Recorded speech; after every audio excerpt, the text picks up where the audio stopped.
بسم الله الرحمن الرحيم الحمد لله والصلاة والسلام على رسول الله.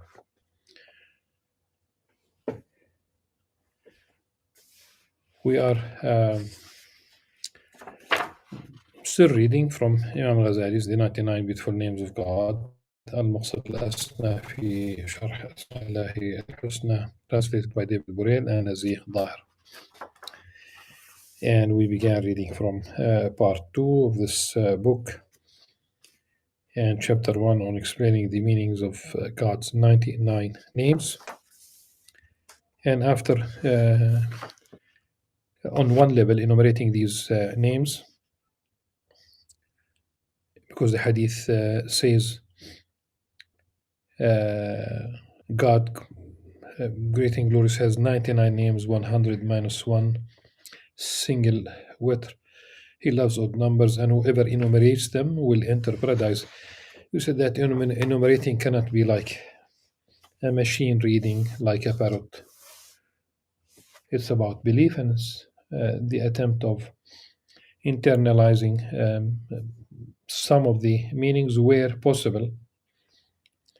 And this is far from infringing on the idea of exclusive attribute of Allah subhanahu wa ta'ala. This is simply as it is said, and as we're going to read it inshallah today, ta'alluh. The paragraph that we have read at the end of the last session is the following, and I'm repeating here. Fa'ida, a lesson, you should know that this name, Allah, this name it's about Allah.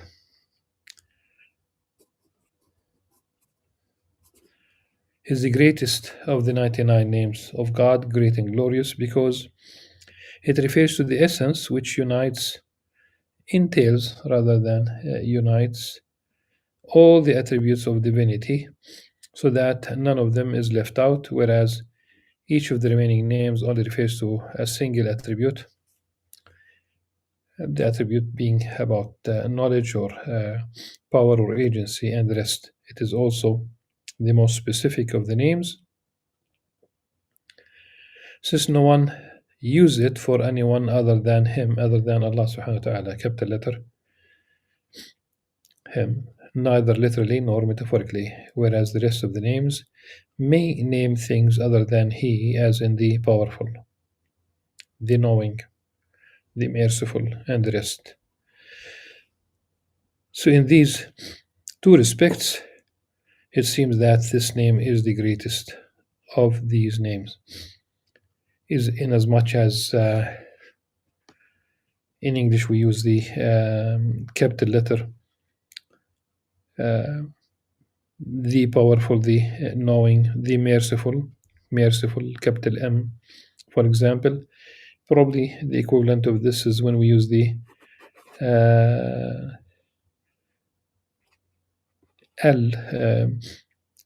التعريف. It would mean definitely a reference to Allah subhanahu wa ta'ala, Ar-Rahim, Ar-Rahman, Ar-Rahim. This is not used for other than Allah subhanahu wa ta'ala. Wallah subhanahu wa ta'ala ala wa alam. Implications, though it is daqiqa, in like a fine point really, it is conceivable that man appropriates something of the meanings of the rest of the names, to the point that the name be used of him, as in the merciful, the knowing, the indulgent, the patient, the grateful, and the rest. Although the name is used of him in a way quite different from its use for God, great and glorious, yet the meaning of this name, Allah, is so specific that it is inconceivable that it be shared either metaphorically or literally. On account of this specificity, the rest of the names are described as names of God, great and glorious, and are defined in relation to Him. It is said that the patient, the grateful, the king, and the restorer are among the names of God, great and glorious, but it is not said that Allah is among the names of the grateful one and the patient one. That's because Allah, that is God, to the extent that it is more indicative of the very being of the meanings of divinity, and consequently more specific, is better known and more evident, so that it does not need to be defined by something other than it, but rather the others are defined by relation to it. You can see that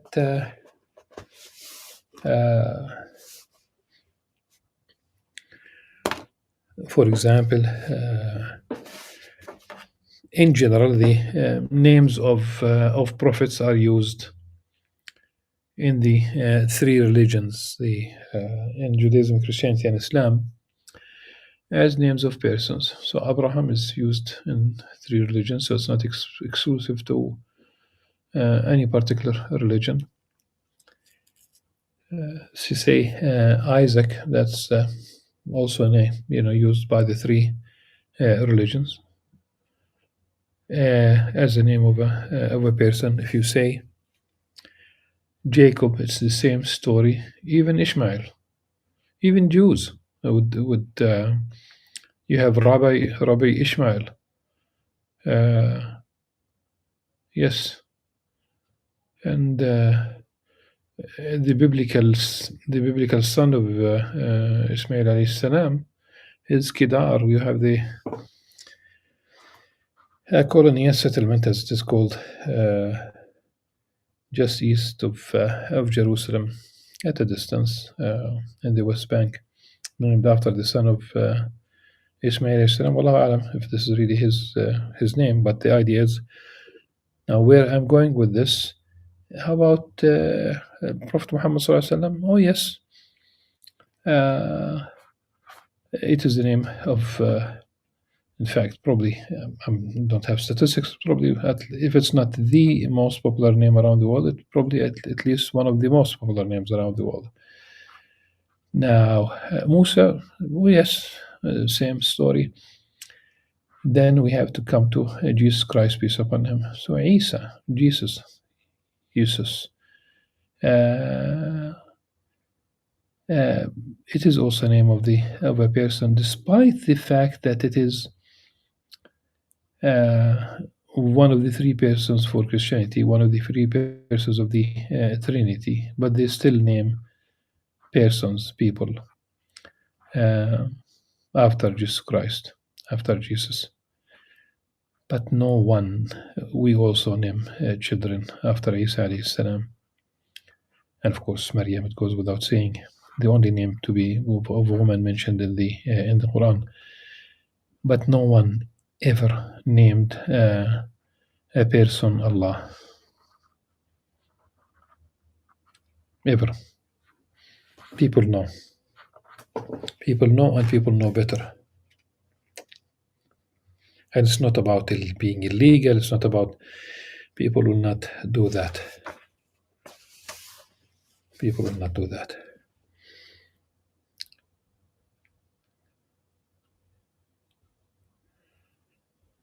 Counsel.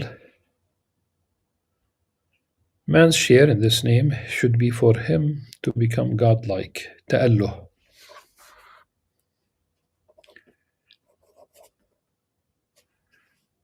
By which I mean, Imam Al-Ghazali says, that his heart and his aspiration be taken up with God, great and glorious.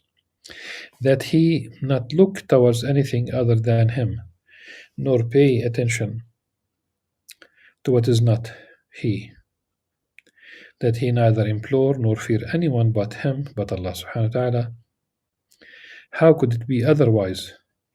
For it had already been understood from this name that he is the truly actual existent, and that everything other than he is ephemeral, perishing, and worthless, except in relation to him, to Allah subhanahu wa ta'ala. The servant sees himself first of all as the first of the perishing and worthless.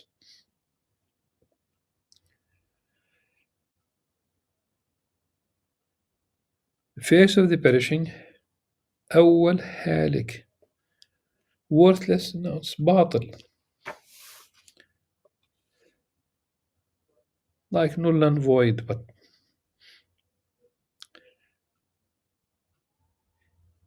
as did the messenger of God, Sayyidina Muhammad sallallahu alaihi wasallam, when he said the truest verse of poetry, meaning the truest verse uttered by the Arabs was Labid's, and before we read, Labid bin Rabi'a died in the year 41 after the Hijrah, 661 of the Common Era.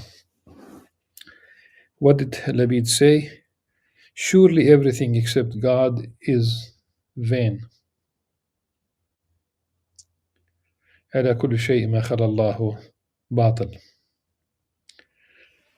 And though Imam Al-Ghazali did not include the second part of the verse of poetry, the translators included that, and every happiness is doubtless ephemeral.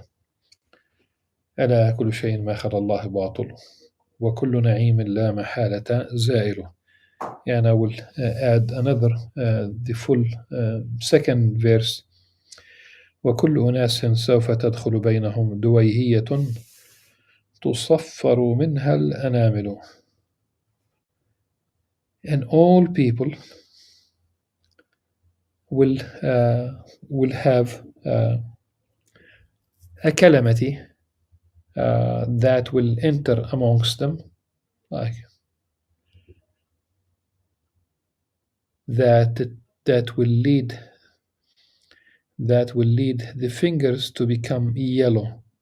It's a metaphor. The fingers becoming yellow, the whole human being becoming yellow in the sense of death ultimately. So this is the truest verse of poetry that the Arabs uttered from the history of Arabic poetry. They say this is the certain verses are the best about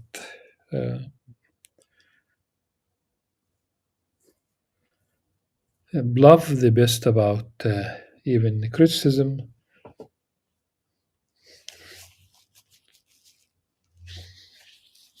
So this is the best verse ever.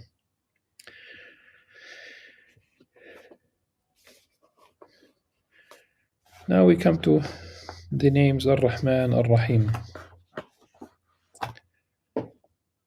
Allahu Ar-Rahman, Ar-Rahim. The infinitely اسمان مشتقان من الرحمة.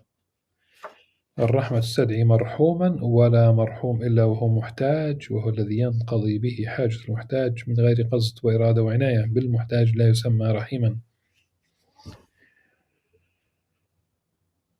The infinitely good, the merciful are two names.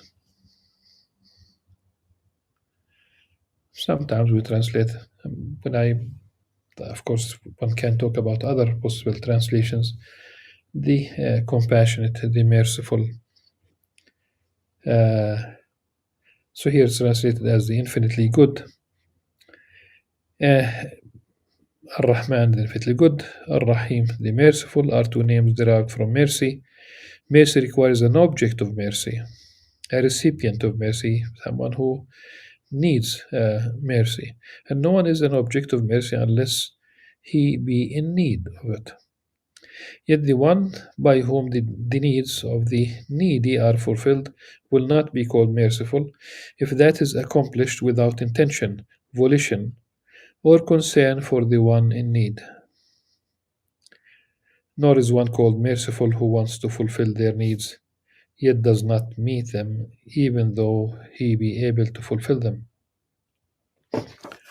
Because of the will, where there he would have carried it out. But if he be unable to fulfill them, he is still called merciful, though in a different or in a deficient sense. In view of the empathy which affected him, perfect mercy is pouring out benefaction to those in need and directing it to them. for their care. An inclusive mercy is when it embraces deserving and undeserving alike. The mercy of God, great and glorious, is both perfect and inclusive. تامة وعامة. تامة وعامة. Perfect inasmuch as it wants to fulfill the need of those in need and does meet them, and inclusive inasmuch as it embraces both deserving and undeserving, encompassing this world and the next, and includes bare necessities and needs and special gifts over and above them. So he is utterly and truly merciful. Implications or a minute or a fine point. دقيقة. Mercy is not without a painful empathy which affects the merciful. But this is, of course, while this might be the case in human beings, it does not apply to Allah subhanahu wa ta'ala. Mercy is not without a painful empathy which affects the merciful and moves him to satisfy the needs of the one receiving mercy. Yet the Lord, praise be to him, Most High, transcends that. منزه عنها. So you may think that this diminishes the meaning of mercy, but you should know that this is a perfection and does not diminish the meaning of mercy. It does not belittle, it's not a defect. It's to the contrary. It's perfection. It is not diminished inasmuch as the perfection of mercy depends on the perfection of its fruits. So long as the needs of those in need are perfectly fulfilled, the one who receives mercy has no need of suffering or distress in the merciful one. Rather, the suffering of the merciful only stems from a weakness and defect in himself. Moreover, this weakness adds nothing to the goal of those in need once their needs have been perfectly fulfilled. So far as God's mercy perfectly fulfilling the meaning of mercy is concerned, we should recall that one who is merciful out of empathy and suffering comes close to intending to alleviate his own suffering and sensitivity by his actions, thereby looking after himself and seeking his own goals, and that would take away from the perfection of the meaning of mercy. Rather, the perfection of mercy consists in looking after the one receiving mercy for the sake of the one receiving mercy and not for the sake of being relieved from one's own suffering and sensitivity.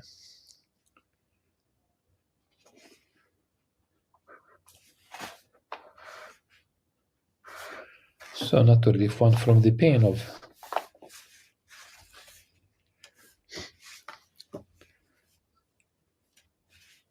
help for the those afflicted by the genocide in Gaza. It's not so that you will not be suffering from pain. It's not about you, it's about them. Relieving them from their burdens and alleviating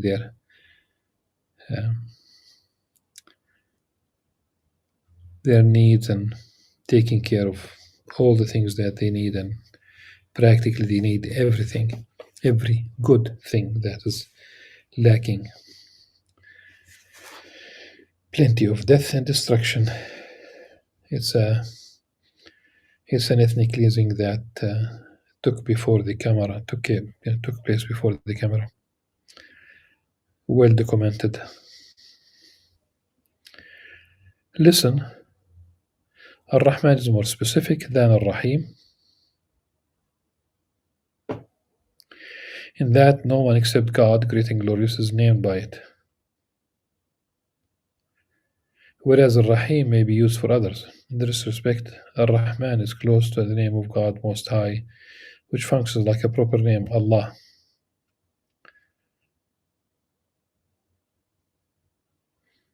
Although it is definitely derived from mercy, rahmah. To that end, God, great and glorious, has combined them both in saying, call upon God, or call upon the infinitely good. Whichever you call upon, to him belongs the names most beautiful. قل ادعوا الله أو ادعوا الرحمن أيما تدعو فله الأسماء الحسنى.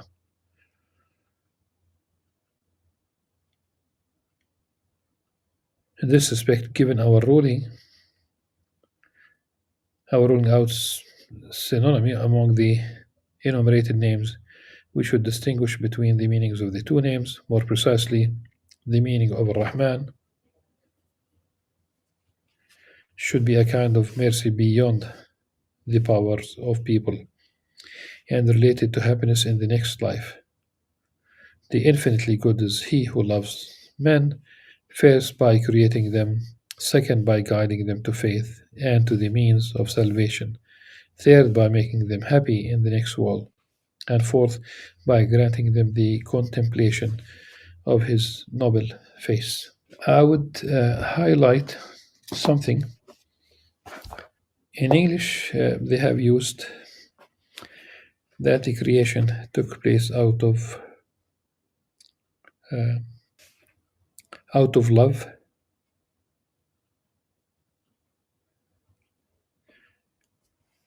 So creating them would be because He loves them, and by guiding them to faith and to the means of salvation. In Arabic, it's a unique and beautiful concept.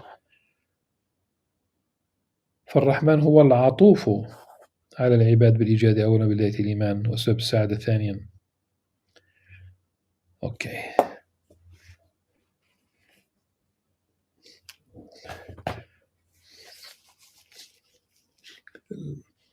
Divine love is there. Love God, love thy neighbor. Loving God. If you love Allah subhanahu wa ta'ala, then follow the footsteps of the Prophet sallallahu alaihi wasallam.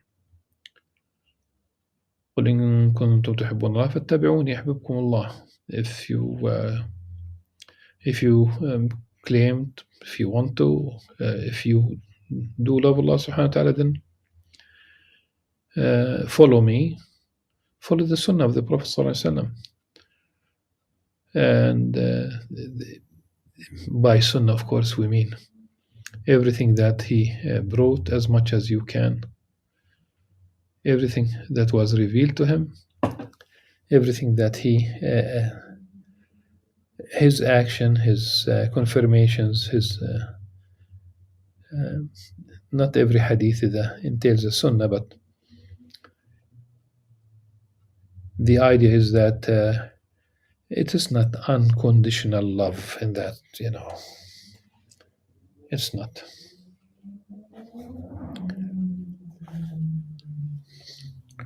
But love is there, and it should be there. Here, al-atuf,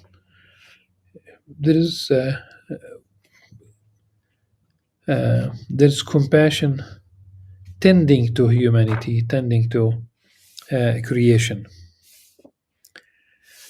Yes. Counsel, man's share in the name Ar-Rahman lies in his showing mercy to the negligent, dissuading them from the path of negligence towards God, great and glorious, by exhortation and counseling, by way of gentleness, not violence, regarding the disobedient with eyes of mercy and not contempt, letting every subordination perpetrated in the world be as his own misfortune, so sparing no effort to eliminate it to the extent that he can, all out of mercy to the disobedient, lest they be exposed to God's wrath and so deserve to be removed from the proximity to Him. And this really explains why we should have, that was right to point to the that it's not unconditional love. Otherwise, it would be a contradiction to speak about the wrath of God.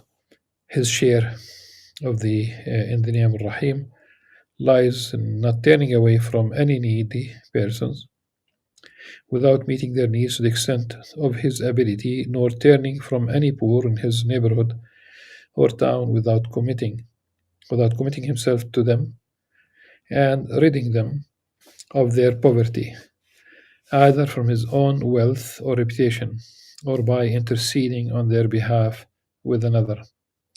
And if he be unable to do all that, he should assist them by prayer or by showing grief on account of their need, in sympathy and love towards them, as though he were thereby sharing in their misfortune and their need.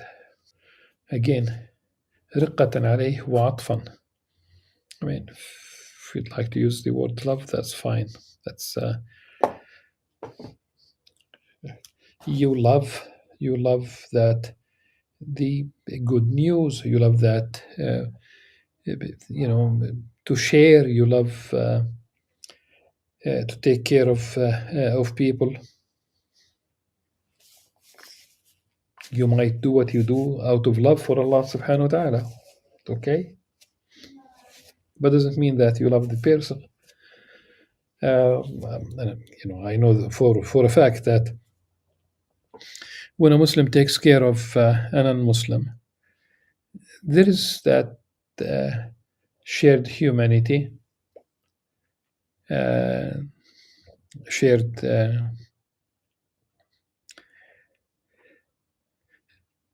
future, if you will, and we need to take care of each other rather than bomb each other to that if you talk about the nuclear club, these countries can destroy life on Earth maybe 50 times in one, I think, article that I've read a long time ago. Like you simply annihilating all the 8 billion people that we have. And some rich people started having bunkers, homes in New Zealand, thinking that this is the only place on earth where they could have a refuge once an all-out nuclear war takes place. At any rate,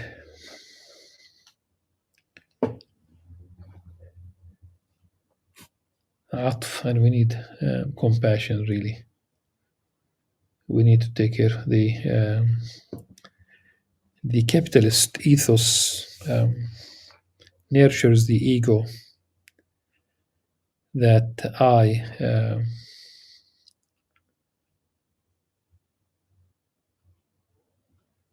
that one comes ahead of everyone else. A dog-eat-dog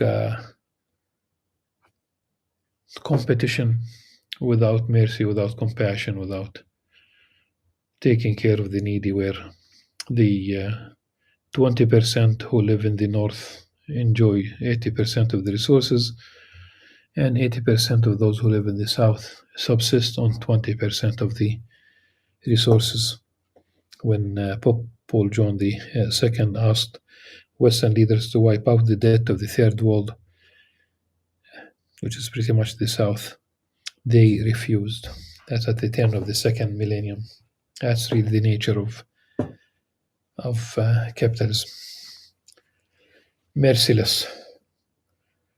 I think it's enough for this session, and inshallah we'll continue tomorrow بإذن الله عز وجل. Until then, سبحانك اللهم وبحمدك أشهد أن لا إله إلا أنت أستغفرك وأتوب إليك. السلام عليكم ورحمة الله وبركاته.